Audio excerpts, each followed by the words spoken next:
Sidang perdana pra-peradilan Peggy akan digelar 24 Juni nanti. Lalu seberapa kuat bukti yang disiapkan pengacara Peggy untuk membuktikan polisi minim bukti menetapkan tersangka Peggy Setiawan? Kami akan diskusikan bersama dengan para narasumber. Bergabung saat ini kuasa hukum Peggy Setiawan, Mukhtar Effendi, dan pakar hukum pidana Universitas Pelita Harapan, Jamin Ginting. Selamat sore Bapak-Bapak sekalian. Selamat sore.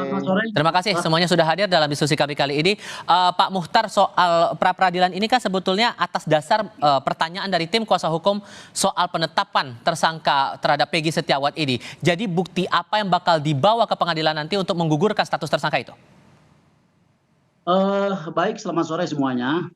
Jadi dalam pra-peradilan ini memang substansinya adalah kami menyoroti tentang dasar ditetapkannya sebagai tersangka untuk PS klien kami.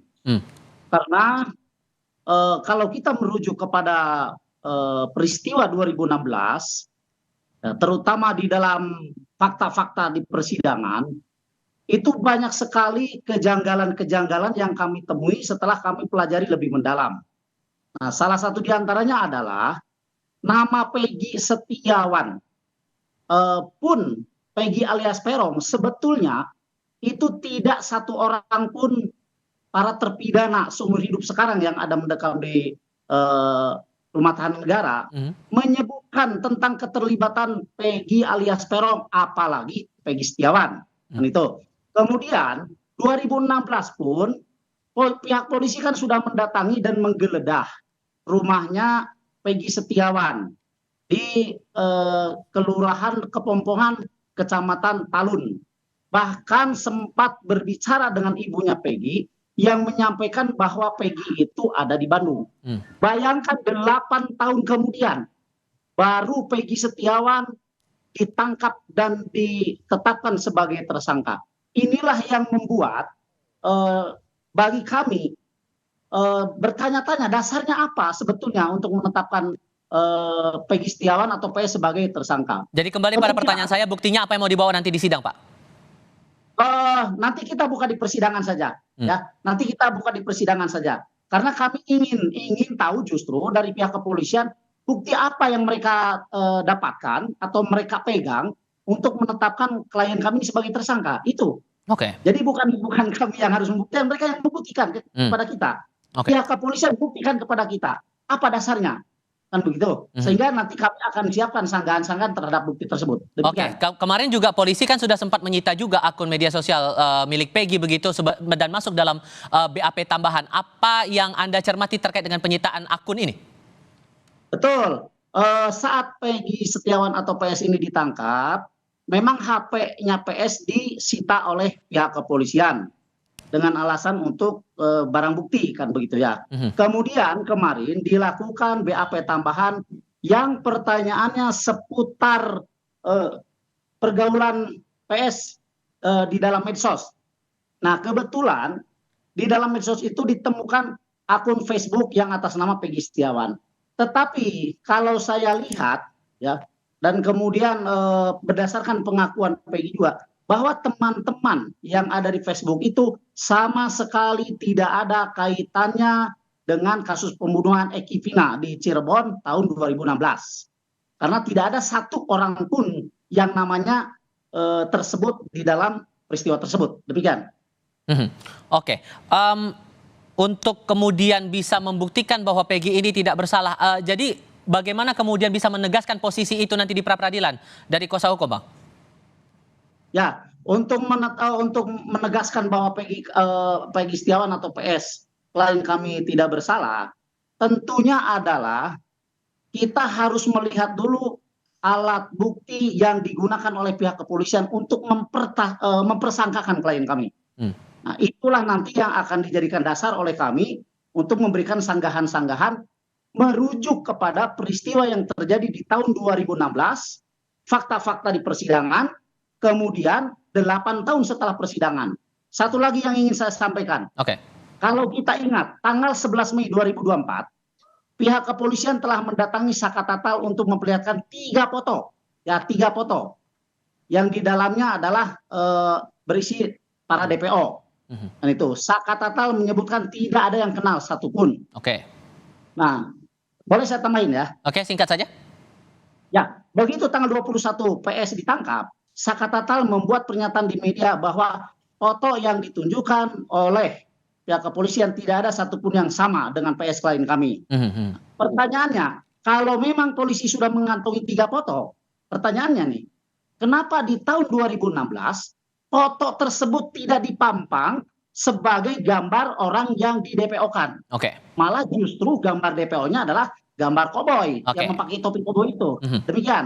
Oke, Pak Jamin, soal proses pra-peradilan ini kita perlu paham dulu dasarnya. Jadi hal apa yang sebetulnya jadi poin penting dalam proses pra-peradilan itu? Ya, jadi inti dari proses pra-peradilan itu adalah orang-orang yang mengajukan itu merasa bahwa penetapan tersangkanya ini tidak sah. Itu dasarnya adalah putusan MK 21. Hmm. Jadi kenapa penyidik menetapkan tersangka tanpa 2 alat bukti yang sah sebagaimana diatur dalam pasal 184? Ada bukti saksi kah? Ada keterangan ahli kah? Ada surat kah? Nah, para penggugat ini menyatakan penyidik tidak memiliki alat bukti yang cukup untuk menetapkan orang ini menjadi tersangka. Dan nanti harus dibuktikan di pengadilan. Apa bukti-bukti yang menetapkan tersangka terhadap Peggy ini? Nah, nanti kalau memang bukti yang sudah dipaparkan di pengadilan menunjukkan kalau kualitas alat bukti, ya minimum 2 alat bukti. Nah, tetapi walaupun secara jumlah cukup 2 alat bukti, tetapi bukti itu tidak sambung ya, tidak saling mendukung, tetapi berdiri sendiri di antara satu sama lain, maka itu tidak mempunyai kekuatan sebenarnya untuk menetapkan tersangka. Contoh, tadi dikatakan Peggy ini hanya dibuktikan dengan Facebook dan KTP. KTP dan Facebook itu tidak menunjukkan apa-apa. Yang menunjukkan perbuatan itu ada saksi yang melihat, mendengar, dan mengalami kalau Peggy ada di TKP. Dia ada bersama-sama dengan pelaku lain melakukan tindak pidana atau menyediakan alat untuk melakukan tindak pidana. Sehingga upaya dari tim kuasa hukum ini dirasa tepat menurut Anda untuk melakukan pra-peradilan? Oh, sangat tepat. Kalau kuasa hukum menyatakan kalau tidak ada saksi, ini kan tindak pidana material ya. Artinya ada korbannya langsung. Berarti dia harus bisa menunjukkan keterkaitan orang ini dengan orang yang melakukan pembunuhan itu. Apakah dia sebagai pembantu atau dia menyediakan alat untuk membantu orang melakukan kejahatan. Alatnya apa? Apakah pisau, apakah motor, ataukah dia pelakunya? Kalau dia pelakunya, siapa yang melihat dia melakukan perbuatan itu? Nah, ini kan pembunuhan. Jadi harus ditunjukkan bukti-bukti yang relevan. Jangan cuma Facebook sama KTP kalau benar, kalau coba itu buktinya ya. Saya kira itu yang kurang tepat menurut saya.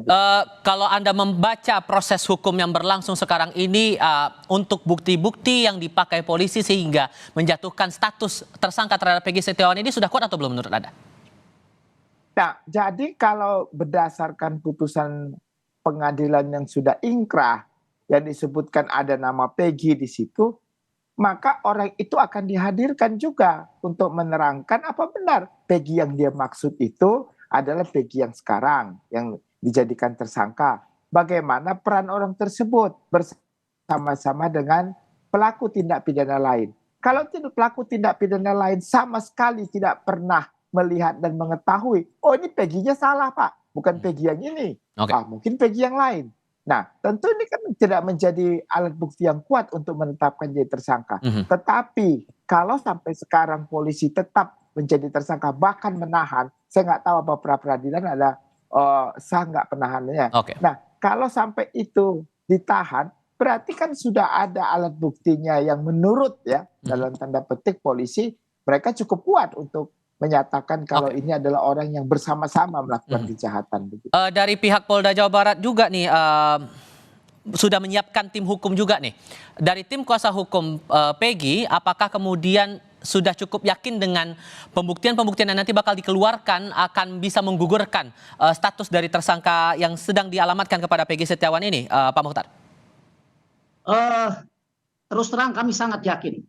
Kami sangat yakin dengan apa yang kami persiapkan untuk menghadapi persidangan peradilan nanti di tanggal 24 yang itu adalah merupakan sidang perdana.